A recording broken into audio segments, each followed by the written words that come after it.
case of comparing your character with that of PC Hopwell and his colleague, we will lose.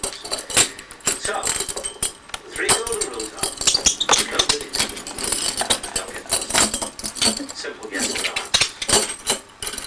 Can you do that? Yes. Bastard. Hello, Underworld. Oh, hi, how you doing? He's not here at the minute. Actually, I don't know where he is, to be honest. You know what it's like. Well, I'll tell you what, why don't you wait for him to contact you, because... It's not very... Well, I know he's got plans to It's not very interesting, is it? Okay, well, you can try his mum back. Right. You've come blundering down. Yeah, sorry, then. Oi! Who was that? Oh, you're so boring. Go on, let's go.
Yeah, I could tell it was for Mike. Why don't you just say like a back door? If we ever saw this, we'd have the bloody Coronation Street in the background. So, it's Budgie having a sit together, only let's not get too personal, is that what you're saying? No. Well, you've been acting weird for the past couple of days, and I know something's going on. Just don't trust me. Look, he's on his back. This is about trust, because if you trust me, I will explain the spreadsheets and the invoices to me. I mean, there's 5 separate invoices for that company out track. As far as I can see, it's only 2 good. I didn't phone the company. On the ship. It's not your job. No, no, it's my job. You've done got chits and suppliers, all I right? was showing this shit, alright? You were interfering! Who the hell do you think you are? Trouble in paradise? Get lost, Steve. Sorry, is it about time for my interfering? Yes. Nothing worse, is it? It's just I need to get to the bar. Why don't you get to it somewhere else, Steve? Alright, Steve. Very, very well, thank you, sir. How are you? Fine, thank you. Marvellous.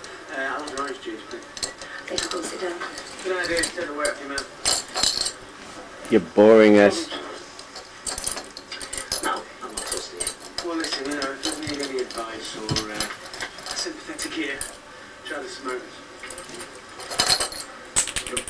I've got to go back to work now, so I need an answer. Shall I pick you up at 5? Oh, no. So Did you get him? doesn't turn up. Yeah. He's just carried a piece of paper. See you later. It's clever! You didn't knock it off! I still want to know what's going on. Blended. Buddy? Buddy? Oh, get it. Get it. Thanks, Anita. Could you give me a packet of paracetamol, please? I feel like going out tonight with a medal like this. Oh, that's special. Just one of the lads' leaving dues at work. Well, that's another drawback of working here. My leaving due will just be me and Deb if I'm lucky. Yeah, well, there'll be loads of us there tonight, plus partners. Can we go? I don't know. See, the thing is, we need a babysitter. I'll do it. I was just saying to Kelly this morning, it's ages since I've seen little Deb. I'm surprised you didn't ask me. Yeah, well, you've done it loads for us, haven't you? Aye, Norman will be made up. Wait till I tell him. You're not boring, are you? Do not. Look, Mr. Brown, Let me get it. you're a mother yourself, and you're past the age of consent. You're old enough to make your own decisions. Does that mean you're going to start listening to what I have to say from now on? If you decide to go, I wanted to be because you want to go. Not because I pushed you out. Thanks. See, when I was a kid, it were hard to settle down. Kept getting shunted from one swell to another, you know. A few weeks here, a couple of months there. There you go. Safest thing is to not get too attached to anything. Anyway, when I was about 12, they put me with this couple in one side. They were a season ticket holder on the road. Every now and then he'd take us to a game, you know. But the one I remember was your first night match. You ever been to a night game? No. Right. Well, the first time you go, you just can't get over how bright all them colours are under the floodlight. It's... Has this got anywhere, John? I'm just trying to explain, I know. Come on then, get to your point. Well, after the match, we got back home about 10 o'clock. It was half term, so we let me stay up. Give me a can of lager. First drink I'd ever had with an adult. And we talked about the match and how he was robbed. And then he said, I'm Blind Pew, and this is the Black Spot. And he gave me a season ticket. It was like the closest thing to a long-term commitment I'd ever had, you know. So I left it upstairs and put it on my pillow. And then we carried on talking for a while. And I'm thinking, you know, yeah, maybe this fella, he could be my dad. And it was then that I had one last look at that season ticket. And then I noticed it had his son's name inside it. A couple of weeks later, his son, he got thrown out of the army. And a few weeks after that, I was living somewhere else.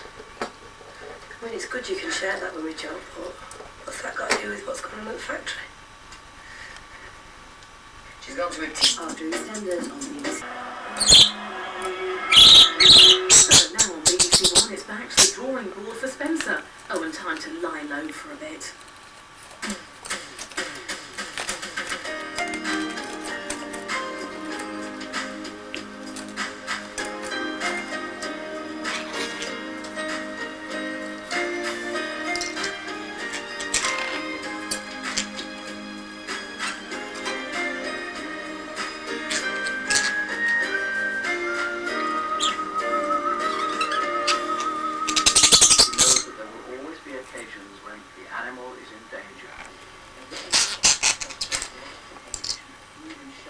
Spencer Baring, everybody wants to know. Hello? Hello?